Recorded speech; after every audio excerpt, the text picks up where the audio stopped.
Hello dear students, मैं हूं संदीप और आप देख रहे हैं डिफेक्टो क्लासेस।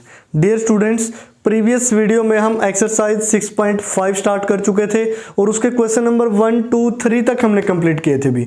तो आज की वीडियो में हम एक्सरसाइज 6.5 को फिनिश करेंगे। इसके साथ ही हमारा चैप्टर नंबर 6 भी कंप्लीट हो जाएगा।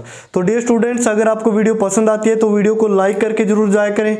कमेंट में अपने व्यूज़ दें कि आपको वीडियो कैसी लगती है और अपने दोस्तों तक इसको शेयर करें ताकि मैं ज़्यादा से ज़्यादा स्टूडेंट्स की हेल्प कर सकूँ। और अभी तक अगर आपने व्हाट्सएप ग्रुप को ज्वाइन नहीं किया है तो डिस्क्रिप्शन बॉक्स में लिंक है, आप व्हाट्सएप ग्रुप को भी ज्वाइन कर सकते हैं ताकि पर्सनली सभी के डाउट क्लियर किए जा सकें। तो आइए आप शुरुआत करते हैं एक्सरसाइज 6.5 के। जो आगे वाले क्वेश्चन हैं वो रहते हैं, उनको हम सोल्व करते हैं। तो थर्ड तक हम कंप्लीट कर चुके थे। नेक्स्ट है क्वेश्चन नंबर फोर्थ की स्टेटमेंट है double derivative plus 2dy/dx plus 10y equal to 5x into e to the power 2x है भी। क्लियर?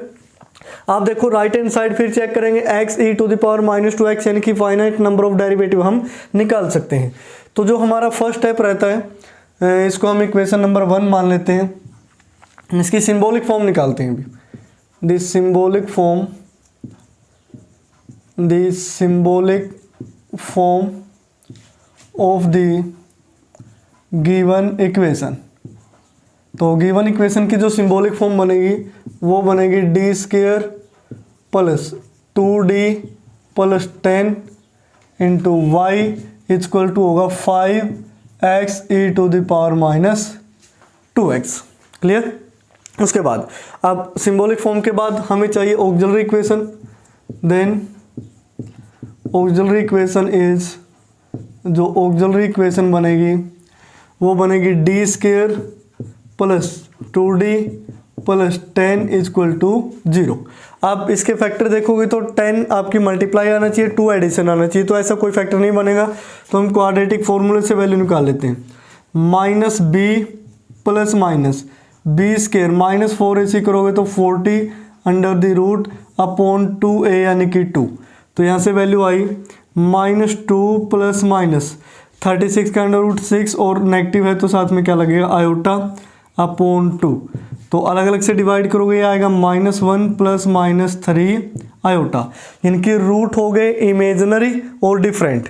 देन CF की जो वैल्यू बनेगी, देन CF यानी कि complementary function e to the power alpha x यानी कि e to the power -x into में C1 cos beta x plus C2 और साइन बीटा यानी कि 3x।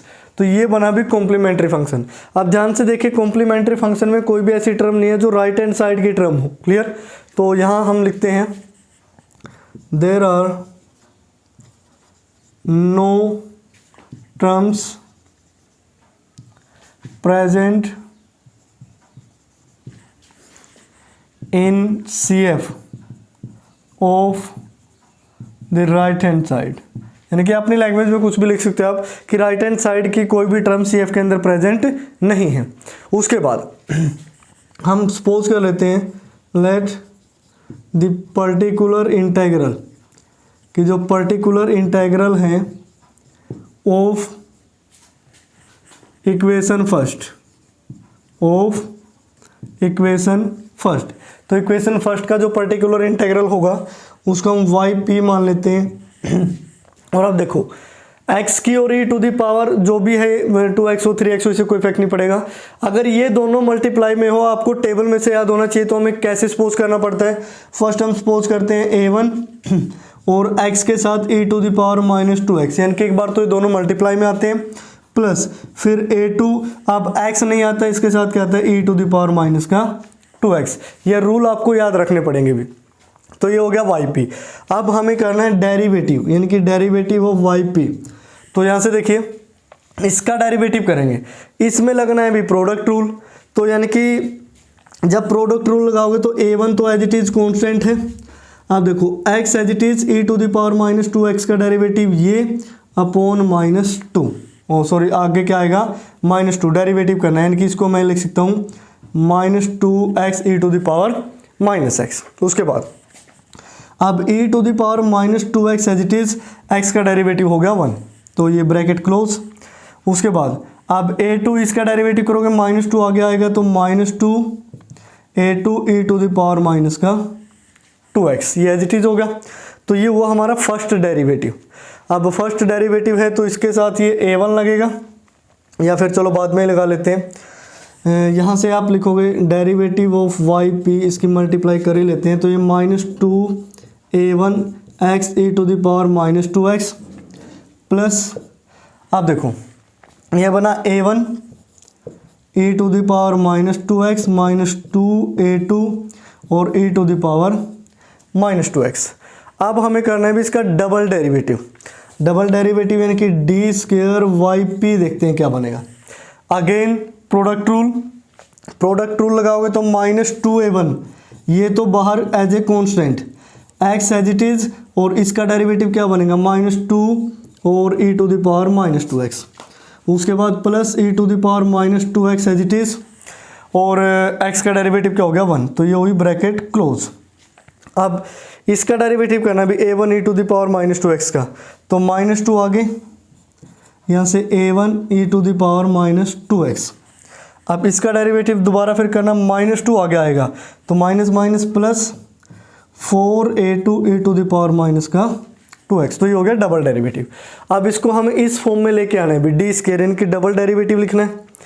डबल डेरिवेटिव लिखोगे है, जो डबल डेरिवेटिव की वैल्यू है वो ये है भी 2a1 की मल्टीप्लाई यहाँ करोगे तो -2a1 और माइनस का 2, यानी कि क्या होगा 4 और a1 साथ में क्या x e to the power -2x। उसके बाद यहाँ मल्टीप्लाई होगी, अब -2a1 की यहाँ भी मल्टीप्लाई होगी तो ये बनेगा -2a1 और e to the power -2x। ये काम हो गया अभी, तो ये ब्रैकेट वाला तो हमने लिख दिया, ये रह गए दो, -2a1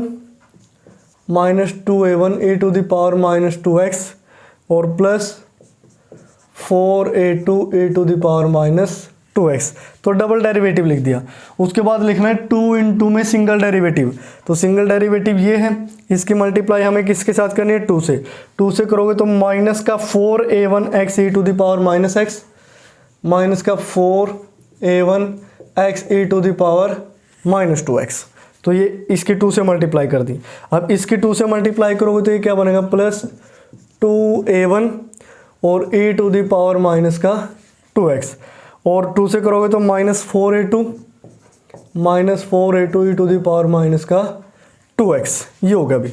उसके बाद 10 की मल्टीप्लाई किसके साथ करनी है y के साथ, तो ये क्या बनेगा प्लस 10a1 और x e to the power -2x plus 10a2 और e to the power -2x, और इसको किसके इक्वल लेना है, राइट हैंड साइड में देखो क्या है 5x e to the power minus का 2x। क्लियर।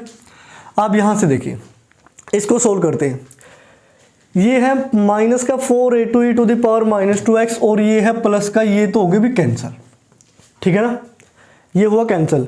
प्लस का 2a1 e to the power -x, ये माइनस का 2a1 है, या फिर इससे कैंसिल कर दो, ये भी दोनों एक ही चीज़ है, तो ये 4 टर्म तो हुई कैंसिल। अब और शायद कैंसिल होने के लिए कुछ बचा नहीं है, ये 4a1x ये एज इट इज चलो जो भी है। अब यहाँ देखो 4a1x e to the power -x और ये है माइनस का 4a1, तो ये भी क्या हुआ कैंसिल आउट हो गया अभी। अब जो कैंसिल आउट होता है उनको आपको कंपेयर करने की जरूरत नहीं है, जो कैंसिल आउट नहीं होते हमें उनको कंपेयर करना है। तो अब उसके बाद एक ये है 10a1 है, ये 10a2 है और ये कुछ अलग है। अब ये 3 टर्म बची हैं, इनके कोफिशिएंट कंपेयर करते हैं। सबसे पहले इसी का कोफिशिएंट कंपेयर करते हैं, तो हम लिखेंगे by the comparison of coefficients. तो जब कोफिशिएंट्स के आप कंपैरिजन करोगे x e की पावर -2x, यहाँ क्या है 10a1 है उसका कोफिशिएंट 10a1, वहाँ कितना है 5 है, तो a1 की वैल्यू 5/10 कितनी आई 1/2 आई भी, तो a1 की वैल्यू तो ये आ गई। उसके बाद और देखो e की पावर -2x का कोफिशिएंट यहाँ क्या है -2a1 और यहाँ क्या है 10a2, यानी कि ये वाला, ठीक है, ये दो कोफिशिएंट है, लेकिन इसके साथ तो e⁻⁻2x अकेला लिखा ही नहीं, तो उसका कोफिशिएंट क्या हो गया 0, तो ये हुआ 0। अब देखो a1 की जगह 1/2 रखोगे तो ये माइनस का 1 उस साइड जाके प्लस का 1 होगा, तो tan a2 = +1 और a2 की वैल्यू क्या आई 1/10। a1 की वैल्यू आ गई, a2 की वैल्यू आ गई। उसके बाद नाउ कि जो पर्टिकुलर इंटेग्रल बनेगा वो क्या बनेगा yp, यानी कि ये था a1 की value 1/2 x e⁻⁻2x plus a2 की वैल्यू 1/10 e⁻⁻2x, ये वाला पर्टिकुलर इंटेग्रल। उसके बाद लास्ट में हैंस द कंप्लीट सॉल्यूशन, जो कंप्लीट सॉल्यूशन बनेगा वो बनेगा भी y = CF, CF की वैल्यू ये आई थी e⁻⁻x c1 cos 3x plus c2 sin 3x, ये होगा प्लस यहाँ से 1/2 x e⁻⁻2x प्लस 1/10 e⁻⁻2x, तो ये होगा भी हमारा फाइनल आंसर, यानी कि रिक्वायर्ड कंप्लीट सॉल्यूशन। उसके बाद जो नेक्स्ट है क्वेश्चन नंबर 5 और क्वेश्चन नंबर 6, वो बिल्कुल आसान से हैं, वो आप खुद से सॉल्व करेंगे। तो नेक्स्ट करते हैं हम क्वेश्चन नंबर 7। अब क्वेश्चन नंबर 7 से जो आगे के क्वेश्चन हैं उनकी लेंथ इंक्रीज होगी, क्योंकि उसमें जो कोफिशिएंट्स है वो ज़्यादा हमें लेने पड़ेंगे भी। अब वो देखिए कैसे लेंगे। 7th में है double derivative -y = e⁻3x cos 2x minus e⁻2x, और ये क्या है sin 3x है। तो यहाँ से देखिए स्टार्टिंग में तो हमारा जो फर्स्ट काम है वो है सिंबॉलिक फॉर्म का, यानी कि this symbolic form of the given equation. अब जो गिवन इक्वेशन है इसको चलो बाद में 1 मान लेंगे। वो सिंबॉलिक फॉर्म बनेगी d², यहाँ -1, और ये है y = यहाँ आएगा e⁻3x cos 2x minus e⁻2x और sin 3x, इसी को हम 1 मान लेते हैं अभी। देन अब हमें निकालनी है auxiliary equation. Then auxiliary equation is, अब जो ऑक्सिलरी इक्वेशन बनेगी वो देखिए क्या बनेगी भी, बिल्कुल सिंपल, d² -1 = 0, तो d की वैल्यू क्या आएगी +-1। अब d की वैल्यू +-1 आई, देन जो CF होगा इनकी कॉम्प्लीमेंट्री फंक्शन वो बनेगा c1 e⁻x plus c2 e⁻−x। आप e⁻−x यहाँ लगा सकते हैं या प्लस लगा सकते हैं, कोई इफेक्ट नहीं पड़ेगा। अब जो मेन मुद्दा है यहाँ देखिए, ऐसी कोई टर्म नहीं है इन दोनों में मैच होती हो, तो यहाँ से हम लिखेंगे we observe that no terms of right hand side occurs in CF of equation first, यानी कि इक्वेशन फर्स्ट के CF में ये नहीं है। उसके बाद अगर ये नहीं है तो हमें सपोज करना है particular integral. Let the particular integral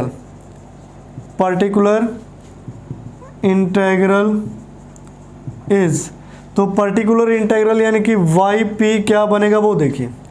अब देखो यहाँ e⁻3x है, ये 2x है, ये भी अलग अलग है, एंगल यहाँ 2x है, ये 3x है, ये भी अलग अलग है, तो हमें 4 सपोज करने पड़ेंगे। फर्स्ट केस में लिखोगे a1 e⁻3x और cos 2x आएगा। उसके बाद फिर a2 और e⁻3x और sin 2x बनेगा, प्लस फिर a3 आएगा, अब e⁻2x आएगा, और sin है तो sin 3x लिख लो, और a4 है तो या e⁻2x और cos 3x लिख लो। इनको आगे पीछे लिख सकते हो कि a3 आपने इसके साथ लगा दिया, 4 इसके साथ लगा दिया, वो वैल्यूज चेंज हो जाएगी। क्योंकि अगर मैं यहाँ a4 a3 a2 और a1 भी लगा देता तो वो इस वाली वैल्यू तो a4 की ही आती है ना, जो यहाँ a1 की आने वाली है, उससे कोई इफेक्ट नहीं पड़ेगा। यानी कि ये चारों क्या है, जस्ट कॉन्स्टेंट है। अगर आपने आगे पीछे करके भी लिख दिया उधर उधर तो कोई इफेक्ट नहीं पड़ेगा भाई, वही वैल्यू आनी है जो भी आएगी। क्लियर। अब ये तो है yp। अब देखो सभी में प्रोडक्ट रूल भी लगेगा भी, तो एक क्वेश्चन काफ़ी लेंथी हो जाएगा, तो इसको थोड़ा शॉर्ट फॉर्म में लिख लेते हैं। yp इन दोनों में से e⁻3x ले लिया कॉमन, यहाँ से बचा a1 cos 2x प्लस यहाँ से a2 और sin 2x, यहाँ से प्लस e⁻2x कॉमन, तो a3 sin 3x plus a4 cos 3x। Clear, ये वैल्यू हुई। अब हम करते हैं इसका डेरिवेटिव dy/p। डेरिवेटिव करोगे तो e⁻3x, ये तो एज इट इज, इनटू में इस ब्रैकेट का डेरिवेटिव cos 2x का करोगे तो -2a1 sin 2x हुआ, प्लस sin 2x का 2 cos a2x, यानी कि इस तरीके से ये हुआ 2a2 cos 2x। First as it is, second का डेरिवेटिव कर दिया, plus second as it is, यानी कि a1 cos 2x plus a2 sin 2x, ये एज इट इज। e⁻3x का डेरिवेटिव क्या होगा, 3e⁻3x, यानी कि 3 आगे आ जाएगा पावर वाला। अभी तो सिर्फ ये डेरिवेटिव किया है, इसमें फिर प्रोडक्ट रूल लगाना है, तो इसको मैं यहाँ नीचे लिख देता हूँ कि plus e⁻2x as it is. यहाँ से क्या बनेगा, साइन का कोस, तो प्लस में ही आएगा 3a3 cos 3x, उसके बाद ये माइनस में आएगा तो -3a4 sin 3x हो गया, यानी कि ये एज इट इज इस ब्रैकेट का डेरिवेटिव। अब ये ब्रैकेट एज इट इज, और यानी कि ब्रैकेट a3 है sin 3x plus a4 cos 3x, ये एज इट इज। e⁻2x का डेरिवेटिव 2e⁻2x हो गया अभी। क्लियर। अब ये है सिंगल डेरिवेटिव। अभी एक बार और डेरिवेटिव करना है, भी हमने एक बार और डेरिवेटिव करना है। अब एक बार और डेरिवेटिव करोगे तो उसमें देखो प्रोडक्ट रूल यहाँ भी, प्रोडक्ट रूल यहाँ भी, प्रोडक्ट रूल यहाँ भी और यहाँ भी, यानी कि अभी 4 टर्म से 4 की 8 बनने वाली है भी। तो हम कोशिश करते हैं कि इसको थोड़ा शॉर्ट में लिख लें। अब शॉर्ट में लिखोगे तो वो कैसे लिखोगे, देखो e⁻3x यहाँ भी है, e⁻3x यहाँ भी है, दोनों में से कॉमन लिया जा सकता है, तो e⁻3x आया कॉमन। यहाँ से क्या बचेगा, माइनस का 2a1 sin 2x, और यहाँ से क्या है 3a2 sin 2x, यानी कि इस 3 के अंदर हम मल्टीप्लाई लेके चलेंगे तो इनको हम एक ब्रैकेट में बना लेंगे। तो ये 3a2 और माइनस का 2a1, इसके साथ क्या है sin 2x, यहाँ से 2a2 और 3a1, तो यहाँ से 3a1 और यहाँ से 2a2, इनके साथ क्या है cos 2x, ये हुआ भी। इनकी इन दो ब्रैकेटों को हमने एक में लिख लिया ताकि थोड़ा शॉर्ट में लगे। इन दोनों में से e⁻2x कॉमन आया। यहाँ से देखो क्या बचा 3a3 cos 3x, और यहाँ से cos 3x के साथ क्या है 2a4, तो यहाँ से लिखोगे 3a3 प्लस 2a4 और साथ में क्या है cos 3x प्लस, उसके बाद साइन वाला केस देखो, यहाँ से तो है 2a3 और माइनस का 3a4, 2a3 माइनस का 3a4, और ये है साइन 3x। ध्यान से चेक कर लेना भी, क्योंकि एक मिस्टेक आपका सारा क्वेश्चन गलत करवा सकती है। अब इन 4 ब्रैकेट को हमने सिर्फ 2 ब्रैकेट में लिख लिया ताकि डबल डेरिवेटिव करने में आसानी हो। अब हम करते हैं यहाँ आगे d²yp, यानी कि इसके बेस पे करना ना, d² - 1 डबल डेरिवेटिव चाहिए। तो जब डबल डेरिवेटिव करोगे तो e⁻3x तो एज इट इज, तो e⁻3x एज इट इज। इस ब्रैकेट का डेरिवेटिव करोगे तो 2 cos 2x बनेगा, और 2 की मल्टीप्लाई इनके साथ कर देते हैं, 2 × 3 6a2 और 2 × 2 -4a1, और यहाँ से sin 2x का क्या आया cos 2x, बना काम भी इसका। तो उसके बाद cos 2x का आएगा माइनस का sin 2x, यानी कि माइनस के 2 की मल्टीप्लाई यहाँ कर दो, माइनस के 2 की, तो ये तो प्लस, जब -2 की मल्टीप्लाई करोगे तो -6a1 और -4a2, और cos 2x का क्या बन जाएगा sin 2x। अब देखो ये एज इट इज और इस ब्रैकेट का डेरिवेटिव किया। अब ये ब्रैकेट एज इट इज, यानी कि इसको मैं लिख लेता हूँ प्लस, यहाँ से जो ब्रैकेट है 3a2 माइनस 2a1 और साथ में क्या है sin 2x, उसके बाद प्लस 3a1 और प्लस 2a2 और साथ में है cos 2x। अब ये एज इट इज हो गई और इसका डेरिवेटिव करोगे तो 3 आ गए 3a⁻3x, ठीक है ना, क्लियर। तो ये हुआ भी। अब तो सिर्फ इसमें हमने प्रोडक्ट रूल लगाया है, अब इसमें प्रोडक्ट रूल लगाएंगे भी। इसमें जब आप प्रोडक्ट रूल लगाओगे तो ये e⁻2x as it is, e⁻2x as it is, यहाँ डेरिवेटिव करोगे तो cos 3x से क्या आएगा -3 sin 3x, -3 की मल्टीप्लाई यहाँ करोगे तो -9a3 और -6a4, ठीक है ना। और यहाँ क्या बना sin 3x, उसके बाद प्लस sin 3x का cos 3x 3 से मल्टीप्लाई करोगे 3 × 2 6a3 माइनस और 3 × 3 9, तो 9a4 और साथ में sin 3x का क्या बन जाएगा cos 3x। अब देखो ये एज इट इज था, इस ब्रैकेट का डेरिवेटिव कर दिया।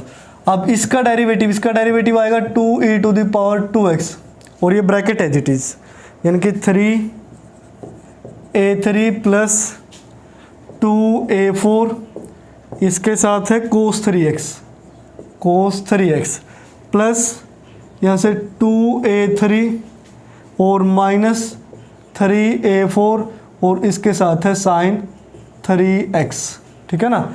तो ये हुआ भी हमारा डबल डेरिवेटिव, क्लियर। अब यहाँ क्या करना है, डबल डेरिवेटिव के साथ माइनस में y लगा देना है।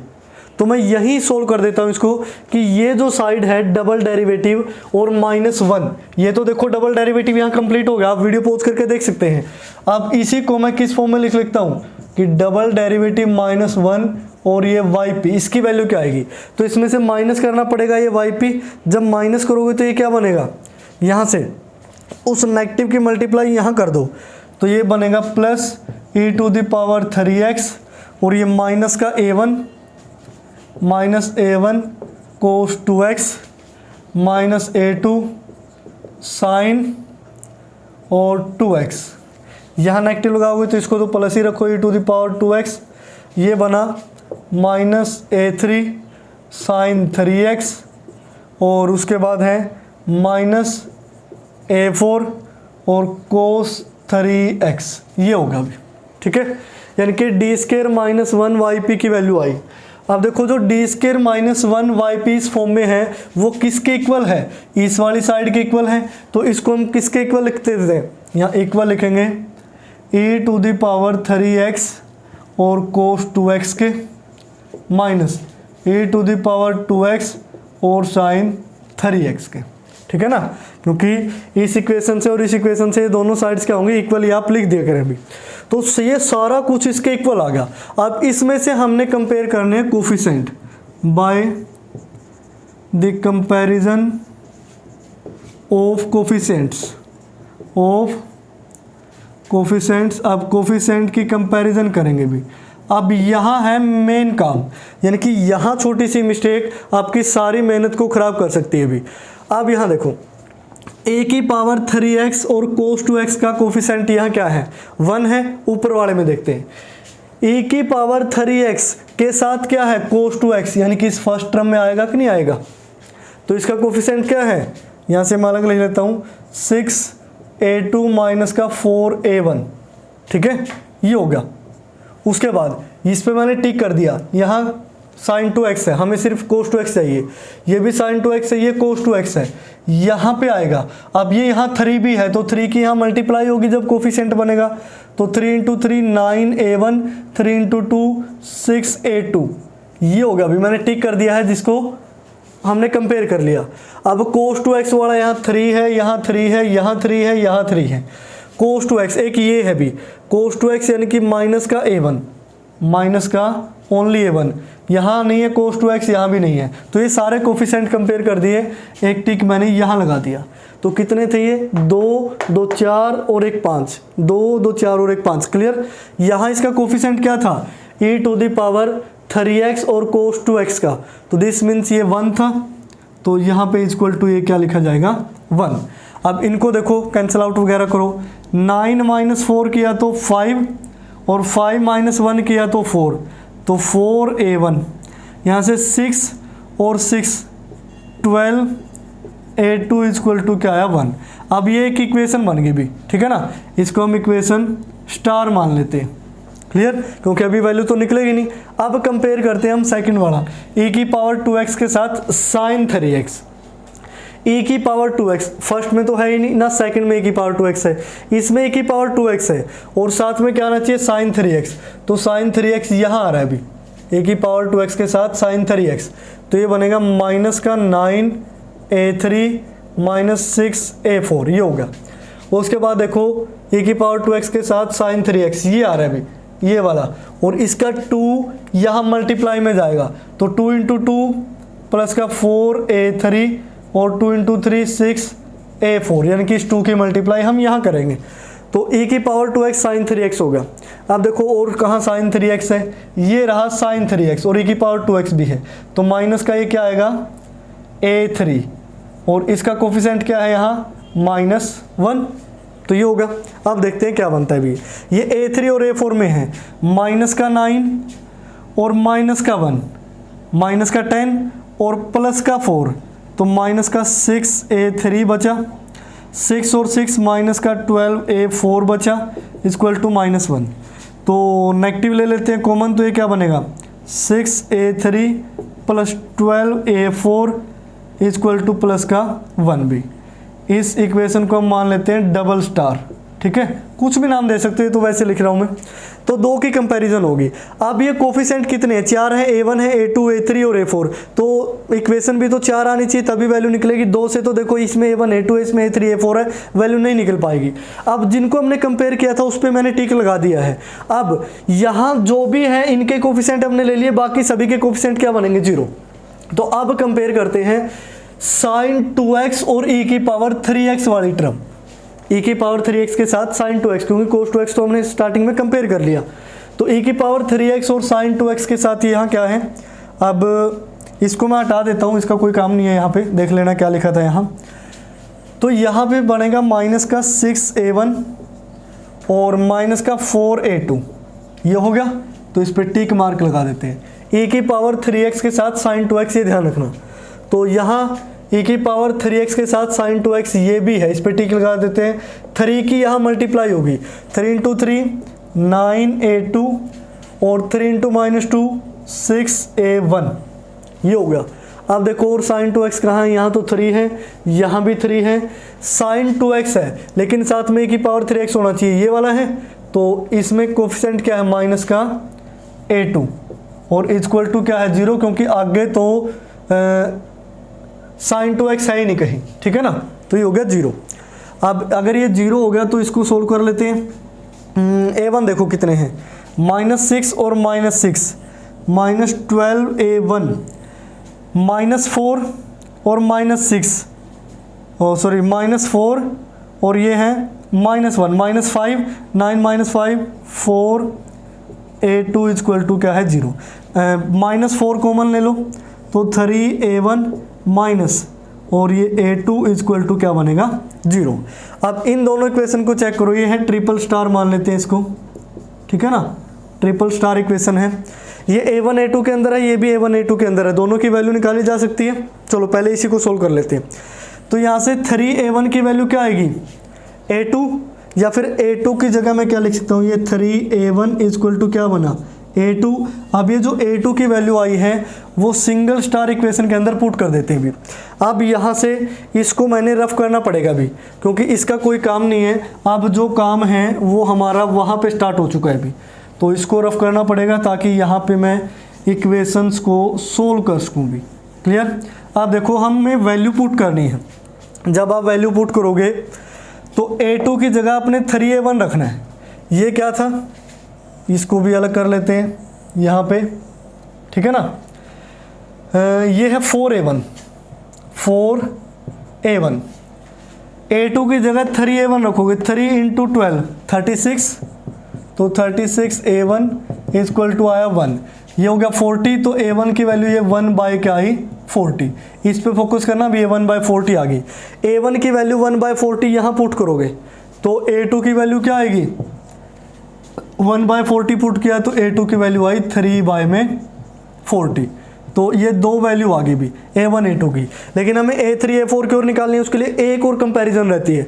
देखो यहाँ दोनों जगह टिक हो चुके हैं, यहाँ दोनों जगह टिक हो चुके हैं, इनके कंपेयर हो चुके हैं, यहाँ टिक कर दिया, ये भी कंपेयर हो चुका है। ये रहता है भी cos 3x के साथ e की पावर 2x, e की पावर 2x और cos 3x, इसकी कंपेरिजन करोगे तो इसकी कंपेरिजन करोगे तो यहाँ से इसका कोफिशिएंट क्या है, ये 6a3 और माइनस का 9a4, माइनस 9a4, तो ये भी हमारा कंपेयर होगा, ठीक है ना। और देखो e की पावर 2x के साथ cos 3x ये, और ये 2 है तो अंदर मल्टीप्लाई होगा, 2 इंटू 3 6a3, 2 इंटू 2 4a4, ये भी कंपेयर होगा अभी।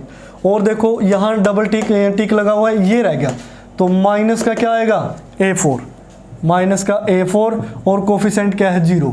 अब देखो क्या कोई ऐसी टर्म है जिस पे मैंने टिक ना लगाया हो, सभी के कोफिशिएंट कंपेयर हो गए तो मैंने क्या लगा दिया टिक। तो आप ऐसा भी कर सकते हैं, क्योंकि हम भूल जाते हैं कि क्या हमने कंपेयर किया क्या नहीं, या तो उसको अंडरलाइन कर दो या फिर उसको टिक लगा दो, जैसा भी आप ठीक समझो।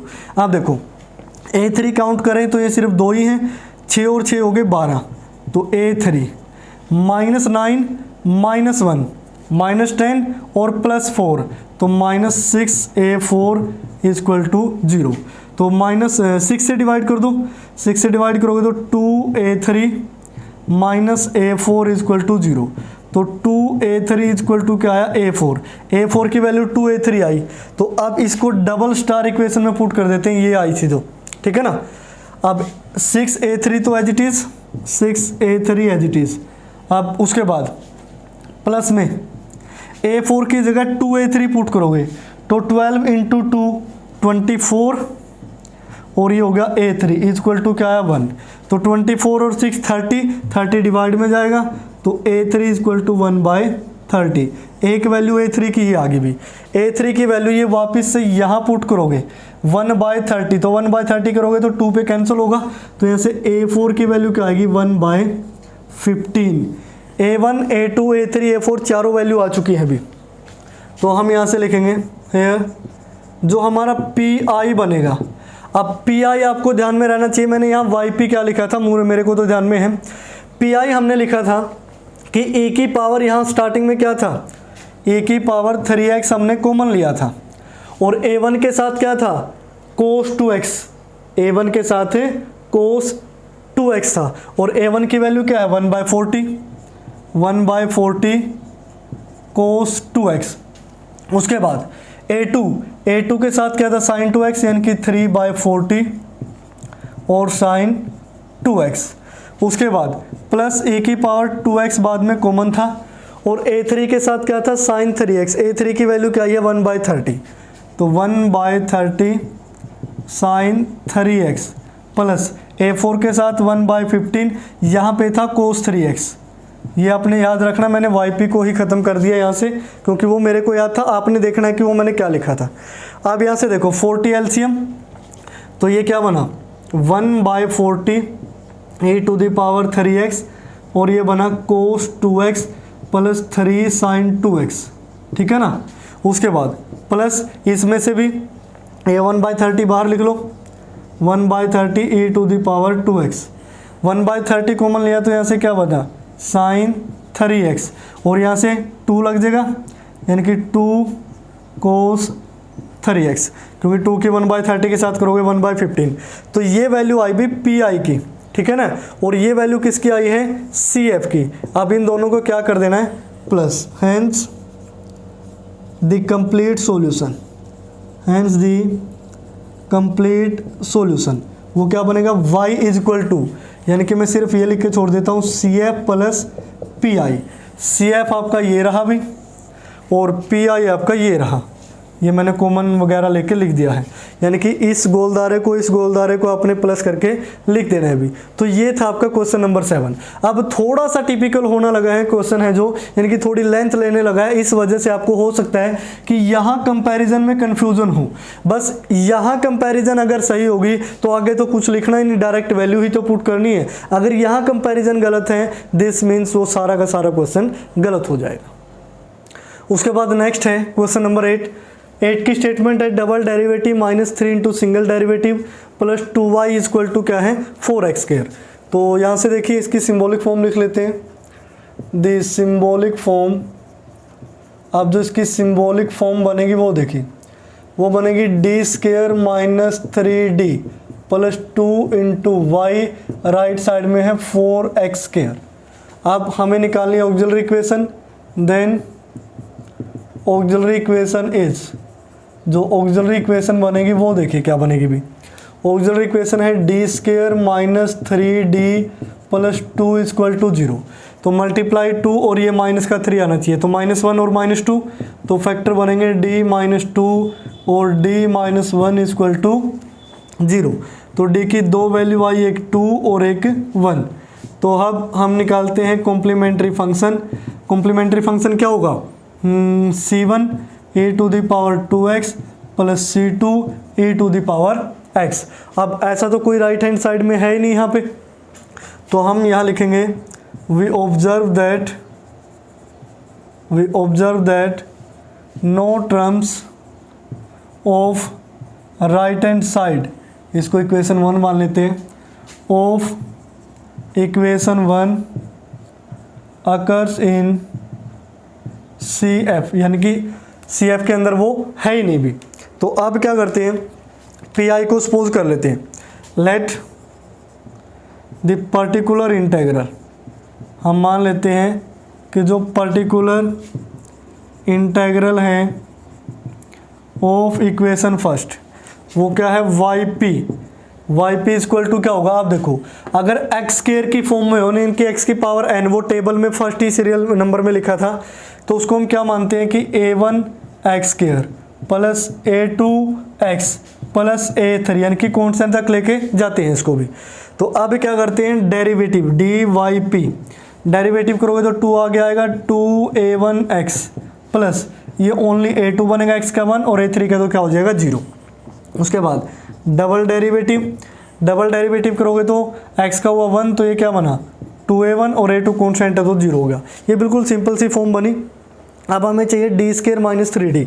d² की वैल्यू ये है, यानी कि 2a1, आप इसको लिख सकते हो कि हमने इस इक्वेशन की हेल्प से लिखा है फ्रॉम इक्वेशन फर्स्ट कि दिस 1 इंटू वाई की वैल्यू 4x² के इक्वल है। तो यहाँ से ये 2a1 हो गया, माइनस में 3 की मल्टीप्लाई करनी है डेरिवेटिव के साथ d के साथ, तो -3 इंटू 2 6 और a1x, उसके बाद -3 की मल्टीप्लाई यहाँ करोगे -3a2 प्लस 2 इंटू वाई, 2 की मल्टीप्लाई इसके साथ करोगे तो 2a1x² प्लस 2a2x और प्लस 2a3, राइट साइड में है 4x² जिसके साथ आपने कंपेयर करना है। अब कंपैरिजन करने के लिए ओनली x² है भी, तो यहाँ से हम लिखेंगे by the comparison of coefficients. अब कोफिशिएंट्स की कंपैरिजन करोगे तो क्या आएगा, x² सिर्फ एक ही जगह है, ये 2a1, तो 2a1 इक्वल टू x² का कोफिशिएंट 4 है, तो यहाँ से a1 की वैल्यू क्या आई भी, a1 की वैल्यू आई 2। उसके बाद और कंपेयर कर लेते हैं, x वाले देखो माइनस का 6a1 और प्लस का 2a2, राइट साइड में 0, a1 की वैल्यू 2 आई है, तो 2 इंटू -6 -12 और राइट साइड में +12 हो जाएगा, तो 2a2 इक्वल टू 12, a2 की वैल्यू क्या आई 6। अब a1 आ चुका है, a2 आ चुका है, a3 रहता है, कॉन्स्टेंट टर्म क्या है 2a1, यानी कि x² वाला कंपेयर कर लिया, x वाला कॉन्स्टेंट, और माइनस का 3a2 और प्लस का 2a3 equal to constant term क्या है 0। a1 की वैल्यू 2, तो 2 इंटू 2 4, a2 की वैल्यू 6, तो -18 plus 2a3 equal to 0। 4 minus 18 minus का 14, राइट साइड गया तो प्लस 14, तो 2a3 इक्वल टू 14 आया। a3 की वैल्यू क्या आई 7। a1 a2 a3 की वैल्यू आ गई, तो हमें निकालना है pi। Then pi equal to क्या बनेगा, a1 की वैल्यू 2x², a2 यानी कि 6x, a3 यानी कि 7। तो लास्ट लाइन लिखेंगे, हैंस द कंप्लीट सॉल्यूशन, कि जो कंप्लीट सॉल्यूशन बनेगा भी वो देखिए क्या बनेगा, y इक्वल टू CF की वैल्यू है C1 e to the power 2x, उसके बाद plus C2 e to the power x, और ये CF यानी कि pi 2x² plus 6x plus 7। तो ये आया भी हमारा कंप्लीट सॉल्यूशन। ये काफ़ी इजी सा क्वेश्चन था, जब राइट साइड में इस टाइप की टर्म आ जाती है तो वो काफ़ी आसान हो जाता है। उसके बाद जो नेक्स्ट है क्वेश्चन नंबर 9, उसके जितने भी पार्ट हैं 3-4 पार्ट होंगे, उन्हें आप खुद से सोल्व करेंगे, काफ़ी इजी से क्वेश्चन है। तो नेक्स्ट हम करते हैं क्वेश्चन नंबर 10। अब इसकी भी लेंथ थोड़ी ज़्यादा होने वाली है 7th की तरीके से, क्योंकि राइट साइड में काफ़ी सारी टर्म्स आपको दिखाई दे रही होंगी भी। तो शुरुआत करते हैं यहाँ से, देखिए इसकी सिम्बॉलिक फॉर्म लिख लेते हैं। दिस सिम्बॉलिक फॉर्म इज़, जो सिम्बॉलिक फॉर्म बनेगी वो बनेगी यहाँ से d² माइनस 3d प्लस 2, और साथ में क्या है y equal to 2x² plus e to the power x plus 2x e to the power x plus 4 e to the power 3x। इसको इक्वेशन फर्स्ट मान लेते हैं भी। अब हमें चाहिए ऑक्सिलरी इक्वेशन, तो यहाँ लिखते हैं देन ऑक्सिलरी इक्वेशन इज, जो ऑक्सिलरी इक्वेशन है वो क्या बनेगी वो देखिए, d² minus 3d plus 2 equal to 0। अब मल्टीप्लाई आनी चाहिए 2, एडिशन आना चाहिए माइनस का 3, तो वही जो पीछे भी इक्वेशन में बन चुकी है। तो d माइनस 2 और d माइनस 1 इक्वल टू 0, तो d की वैल्यू आई 2 और 1, ठीक है ना। देन जो CF बनेगा भी, CF उसको मैं लिख सकता हूँ C1 e to the power, यहाँ 1 वाले को पहले लिख लेते हैं x, plus C2 e to the power 2x। e to the power 2x आप यहाँ भी लगा सकते हैं, यहाँ भी कोई इफेक्ट नहीं पड़ेगा भी। अब देखो क्या कोई राइट हैंड साइड की टर्म इसके अंदर है, यस, ये e to the power x यहाँ भी है, ये e to the power x यहाँ भी है भी। अब क्वेश्चन नंबर 10 के अंदर केस नंबर 2 यूज होगा, जो इंट्रोडक्शन में आपको दिखाया था। अब यहाँ से हम लिखेंगे वी ऑब्जर्व दैट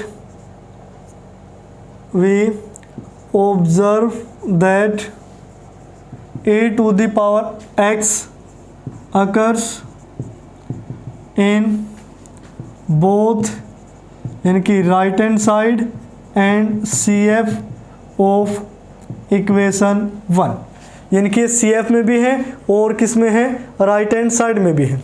देन अब हमें क्या करना है, एज्यूम्ड पर्टिकुलर इंटेग्रल, कि जो एज्यूम्ड पर्टिकुलर इंटेग्रल है इज मल्टीप्लाइड बाय x, तो वो किससे मल्टीप्लाई होगा, x, क्योंकि एक बार रिपीट है। अगर इसकी ज़्यादा होती है दिस मीन्स हम x² से मल्टीप्लाई करते, वो आपने रूल के अंदर पढ़ लिया होगा अभी।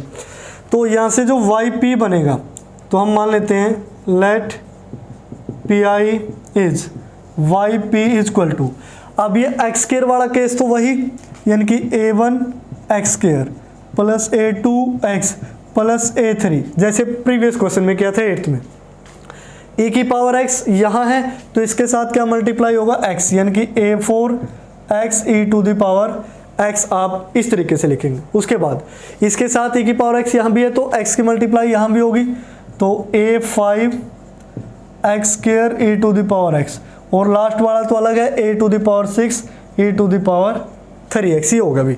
यहाँ से डेरिवेटिव बनेगा dy/p, x² का 2x तो 2a1x हो गया, x का 1 तो ये अकेला a2, a3 का क्या हो जाएगा 0। उसके बाद a4 एज इट इज़ बाहर, इसमें प्रोडक्ट रूल लगेगा, x as it is e to the power x का derivative e to the power x plus e to the power x as it is x का क्या हो गया 1। उसके बाद a5 फिर ऐसे ही as it is, x² as it is e to the power x का यही, और x² का 2x और ये e to the power x। यहाँ से 3 आगे आएगा पावर वाला, तो 3 e to the power 3x, तो ये होगा अभी। अब करते हैं हम डबल डेरिवेटिव, यानी कि डी स्क्वायर वाई पी। तो 2a1x है, तो ये 2a1 बना सिर्फ इसका, a2 कॉन्स्टेंट है 0 plus a4 as it is, इसमें product rule, x as it is e to the power x का e to the power x plus e to the power x as it is x का 1, और आगे जो plus में e to the power x लिखा है इसका derivative ये होगा e to the power x plus e to the power x, इसको मैं क्या लिख सकता हूँ 2e to the power x होगा, कंप्लीट।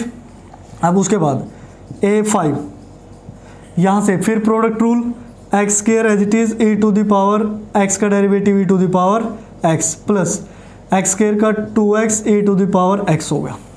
यहाँ फिर प्रोडक्ट रूल, अब 2x as it is e to the power x plus, और 2x का डेरिवेटिव 2 और e to the power x, अब 2 और 2x e to the power x, 2x e to the power x, तो ये कितना बन गया 4, और यहाँ से इसको हटा देते हैं, और इस प्लस के 2e की पावर x को मैं यहाँ लिख लेता हूँ ताकि थोड़ा स्पेस बचे। उसके बाद ये हो गया क्लोज, इसका डेरिवेटिव करोगे 3 और आगे, तो प्लस का 9a6 e to the power 3x, तो ये डबल डेरिवेटिव हो गया अभी। अब हमें D square minus 3d plus 2 की वैल्यू निकालनी है, तो मैं इसको आगे लिख लेता हूँ यहाँ, हेयर जो D square minus 3d plus 2 और वाई पी की जो वैल्यू आएगी, यानी कि डबल डेरिवेटिव ये वाला आपने लिखना है भी, तो इस तरीके से आप डबल डेरिवेटिव लिखोगे, तो जो डबल डेरिवेटिव होगा ये वाला है जो, ठीक है ना, इसकी वैल्यू आपने यहाँ पुट कर देनी है भी, क्लियर। तो ये जो डबल डेरिवेटिव बनेगा इसमें आप ध्यान रखना कि इसकी हम पहले अंदर मल्टीप्लाई करके लिख लेते हैं इसको, तो यहाँ से देखिए अब इसको आगे लिख लेते हैं, हमें ये वैल्यू चाहिए भी D square minus 3d plus 2 इसके साथ वाई पी, यानी कि डबल डेरिवेटिव को लिखना पड़ेगा, डबल डेरिवेटिव ये रहा भी, तो 2a1 कॉन्स्टेंट, तो लिख लेते हैं भी 2a1 प्लस a4 की मल्टीप्लाई होगी x e की पावर x के साथ, यहाँ a4 की मल्टीप्लाई होगी 2a4 और e की पावर x, यहाँ a5 x स्क्वायर e की power x, a5 x square e की पावर x, और 4a5 x e की power x, 4a5 x e की पावर x हो गया। उसके बाद 2a5 यहाँ प्लस 2a5 e की पावर x ये होगा। उसके बाद 9a6 और e की पावर 3x, क्लियर, ये होगा अभी। -3 इंटू डेरिवेटिव, -3 की मल्टीप्लाई इसके साथ करनी है सारे के साथ, तो -3 इंटू 2 -6a1 और x -3a2 बनेगा, -3a2 और -3a4 की मल्टीप्लाई x e की पावर x के साथ, उसके बाद -3a4 की मल्टीप्लाई इस e की पावर x के साथ, उसके बाद -3a5 और ये x स्क्वायर e की पावर x, -3 इंटू 2 6, और ये क्या बनेगा a5 इसके साथ भी लगेगा, और x e की पावर x, और -3 इंटू ये होगा 9 माइनस का a6 e to the power 3x। उसके बाद 2 की मल्टीप्लाई yp के साथ, यानी कि इसका डबल करके आपने लिख देना है, डबल करोगे तो ये क्या बनेगा 2a1 x square plus 2a2x plus 2a3 इतना होगा। उसके बाद प्लस 2a4 x e की power x plus 2a5 x square e की पावर x, और 2a6 इसको मैं यही लिख लेता हूँ 2a6 e की power 3x is equal to, अब इसकी राइट साइड क्या थी 2x स्क्वायर और प्लस e की power x plus 2x e की पावर x प्लस 4e की पावर 3x, क्लियर। तो ये वैल्यू लिख ली। अब हमें कंपैरिजन करनी है अभी, तो यहाँ से हम लिख देते हैं by the comparison of coefficients, ठीक है ना, तो by the comparison of coefficients, जब कोफिशिएंट को कंपेयर करोगे तो वैल्यू देखो क्या आएगी। पहले एक्स स्क्वायर का कोफिशिएंट ढूंढते हैं भी, एक्स स्क्वायर का कोफिशिएंट ढूंढोगे तो एक्स स्क्वायर अकेला चाहिए, फर्स्ट लाइन में तो कहीं मिला नहीं भी, सेकंड लाइन में एक्स स्क्वायर अकेला नहीं है, थर्ड लाइन में एक्स स्क्वायर यहाँ नहीं है, थर्ड में भी नहीं है भी, ये मिल गया भी 2a1, तो 2a1, और हमने देखा यहाँ कहीं नहीं मिला, 2a1 इक्वल टू क्या होगा 2k, तो a1 की वैल्यू क्या आई 1, a1 की वैल्यू आई 1, एक की वैल्यू निकल गई, टोटल 6 कोफिशिएंट है, सभी की निकालनी है।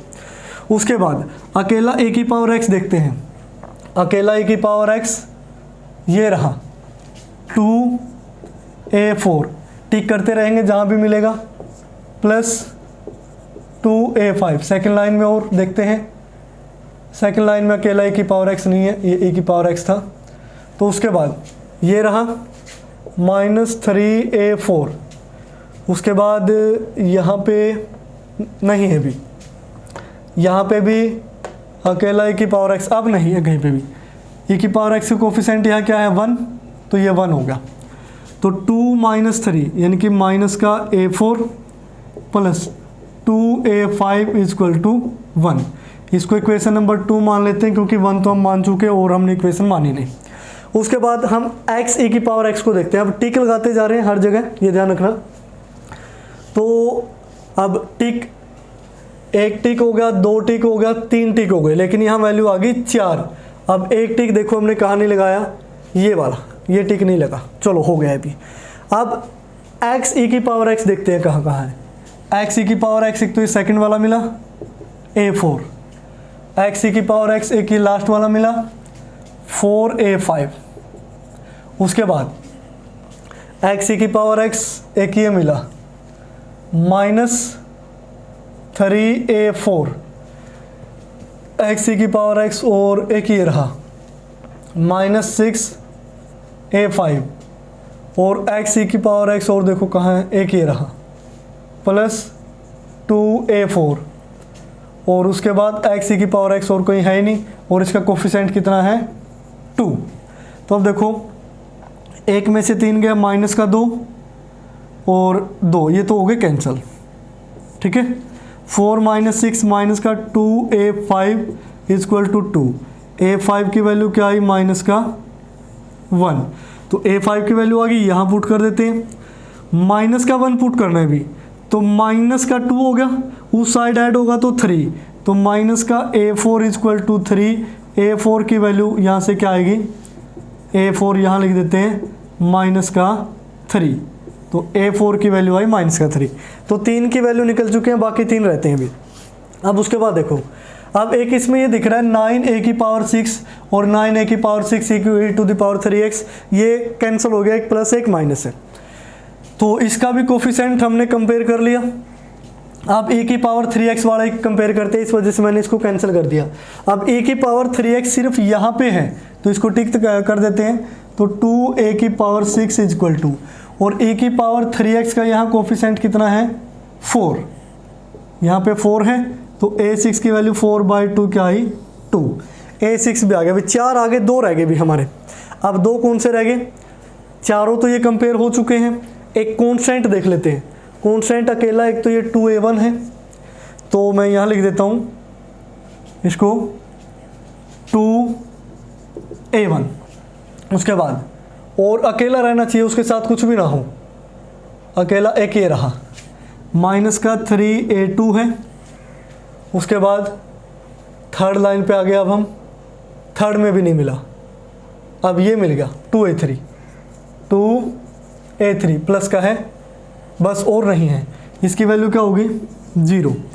a1 a2 a3 है, a1 की तो वैल्यू निकाली थी 1 पुट करोगे तो उस साइड जाके माइनस का 2 हो जाएगा, -3a2 plus 2a3 equal to minus का 2, नेगेटिव कॉमन ले लेंगे तो 3a2 minus 2a3 equal two plus का 2। अब इक्वेशन नंबर कितनी मान चुके हैं हम 2, इसको इक्वेशन नंबर 3 मान लोगे। कॉन्स्टेंट कंपेयर कर दिया। अब और क्या रहता है कंपेयर करने के लिए, देखो फर्स्ट लाइन में एक्स के री की पावर एक्स रहेगा, इसके साथ तो a5 है, एक्स के री की पावर एक्स के साथ देखोगे हर जगह a की पावर 5 a5 मिलेगा, a5 की तो वैल्यू निकाल ली, उसको हम कंपेयर नहीं करेंगे। तो इसको तो एक्स के री की पावर एक्स एक यहाँ भी है और एक्स के री की पावर एक्स यहाँ भी है, ये सारा a5 है, चेक कर लो एक साथ, यानी कि एक्स के री की पावर एक्स, ये देखो a5 है, a5 तो हम निकाल चुके हैं, वैल्यू आ चुकी है उसकी। तो उसके बाद और देखते हैं और क्या रहता है, अब कहाँ कहाँ टिक हो चुके हैं, ये वाला रहेगा अभी अकेला x वाला, तो अकेले x वाले को कंपेयर करते हैं तो माइनस का 6a1 आएगा। उसके बाद माइनस 6a1 के बाद अकेला x है यहाँ पे प्लस 2a2, उसके बाद अकेला x है, बस एक बार और चेक कर लेते हैं कहीं कुछ रह तो नहीं गया, अकेला x एक जगह है और अकेला x सिर्फ यहाँ x के एक ही है बस, ठीक है ना। तो ये कंप्लीट हो गया। अकेला x यानी कि कोफिशिएंट क्या है 0, तो -2 से डिवाइड कर देते हैं तो ये बनेगा 3a1 और -a2 = 0। a1 की वैल्यू क्या है 1 है, 1 रखोगे तो 3 गया, यहाँ से a2 की वैल्यू क्या आई -3 है माइनस के a2 की, तो a2 = कितना आया 3, a2 की वैल्यू 3 आई है भी, तो 3 × 3 9, यहाँ पुट करोगे इसको 2 - 9 -7, तो -2a3 = क्या आया -7, नेगेटिव नेगेटिव कैंसिल, तो a3 की वैल्यू क्या आएगी पॉजिटिव का 7/2। अब सारी वैल्यूज आ चुकी हैं अभी, तो इसको मैं रफ कर लेता हूँ एक बार थोड़ा सा, क्योंकि पर्टिकुलर इंटीग्रल निकालना है। अब इनका कोई काम नहीं है अभी, yp को तो देखो लिखना पड़ेगा इसी की जगह, तो हमें वैल्यू पुट करनी है। तो अब सारी वैल्यू आ चुकी हैं, अब वैल्यू पुट कर देते हैं। नाउ जो pi बनेगा अभी, pi की वैल्यू क्या होगी a1 की वैल्यू 1 है तो x², a2 की वैल्यू नीचे है 3x, a3 की वैल्यू 7/2 प्लस a4 की वैल्यू है माइनस का ही 3 है तो माइनस का 3x e की पावर x, a5 की वैल्यू -1 तो -x² e की पावर x, a6 की वैल्यू 2 तो 2a⁴ 3x। तो ये बना भी पर्टिकुलर इंटीग्रल और ये है आपका CF, ठीक है ना, ये क्या है CF है। तो लास्ट में हम क्या लिखेंगे, hence the complete solution, hence the complete solution. अब कंप्लीट सॉल्यूशन क्या बनेगा y = CF + PI, यानी कि ये CF है ये PI है, दोनों को आपने ऐड कर देना भी। तो इस एक्सरसाइज के लगभग सम इसी टाइप के हैं भी, इसमें काफ़ी कम मैंने क्वेश्चन करवाए हैं क्योंकि आपके लिए मैंने छोड़ दिए हैं। बस एक आइडिया हो गया होगा भी सारी ही एक्सरसाइज एक जैसी है, जो मेन मुद्दा है वो इस YP पे अटका हुआ है भी। अगर YP आपने सही ले लिया दिस मीन्स आपके सारे क्वेश्चन सही होंगे, अगर YP आपने सही नहीं लिया दिस मीन्स आपका क्वेश्चन गलत डायरेक्शन में चला जाएगा और लास्ट में आंसर गलत होंगे। उसके बाद मेन चीज़ है फिर कंपैरिजन, क्योंकि कंपैरिजन में कुछ लंबी स्टेटमेंट हो जाती है। अब देखो कई क्वेश्चन बिल्कुल सिंपल से थे, अब इनमें आपको ध्यान रखना है कि आप किसको कंपेयर कर रहे हैं किसको नहीं कर रहे हैं। जिसको जो कंपेयर हो गया उसको टिक कर दो, जो कंपेयर नहीं हुआ उसको टिक ना करो, या एक जैसों को एक साथ लिख लो एक स्टेप में, वो भी सही रहता है, फिर आपको टिक करने की जरूरत नहीं पड़ेगी। तो इन सभी चीज़ों का ध्यान रख के आपने ये सारे क्वेश्चन सोल्व करने हैं। तो ये था क्वेश्चन नंबर 10। इसके बाद के जो क्वेश्चन हैं क्वेश्चन नंबर 11 और क्वेश्चन नंबर 12 वो भी इसी तरीके के हैं, काफ़ी ईजी से हैं। तो आज की वीडियो में मैंने आपको 4th क्वेश्चन करवाया है, 7th क्वेश्चन करवाया है और क्वेश्चन नंबर 10 हमने सोल्व किया, एक 8 है और एक 10, यानी कि टोटल 4 क्वेश्चन करवाए हैं। बाकी के जो क्वेश्चन बीच में मैंने छोड़ दिए, जो आगे का 11th और 12th हैं, उन्हें भी आप खुद से सोल्व करेंगे, क्योंकि वीडियो काफ़ी लंबी हो जाती है और ज़्यादा लंबी वीडियो से स्टूडेंट स्किप भी करते हैं, भी इतना लंबा कौन देखेगा, काफ़ी कुछ बोल रखा है। तो जो बाकी क्वेश्चन है उन्हें आप खुद से सोल्व करोगे, 2-3 बार ट्राई करोगे। अगर बिल्कुल भी ना हो तो आप व्हाट्सएप ग्रुप में भी पूछ सकते हैं। अगर आपको PDF चाहिए तो वो डिस्क्रिप्शन बॉक्स में आपको मिल जाएगी, वहाँ से आप चेक कर सकते हैं। लेकिन PDF पे तभी जाना है जब आप इनको सोल्व ना कर पाओ। अगर सिंपली सोल्व हो गया तो PDF की आपको क्या ज़रूरत है भी। तो डियर स्टूडेंट्स, आज की इस वीडियो के साथ जो आपका चैप्टर नंबर 6 है ऑर्डिनरी डिफरेंशियल इक्वेशन का, वो होता है कंप्लीट। नेक्स्ट वीडियो में हम स्टार्ट करेंगे चैप्टर नंबर 7। तो डियर स्टूडेंट्स, आज की वीडियो में फिलहाल इतना ही। देखते रहिए डिफेक्टो क्लासेस।